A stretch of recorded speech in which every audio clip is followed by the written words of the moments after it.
Um, I want to start with something rather personal. Part of the myth of Grant Cardone is that he was a struggling 20-year-old. He struggled with drug addiction. He lost his father early on.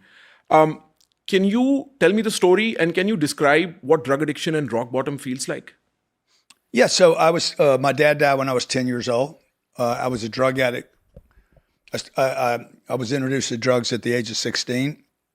And within, I don't know, 3 weeks, I was using drugs every day. And that would continue on for 9 years. I mean, it's not the biggest story of my life, Sure. but it was definitely a turning point.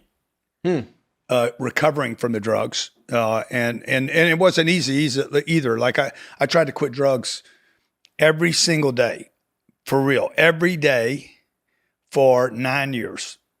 And I tried to quit every day, probably 7 or 8 times a day. And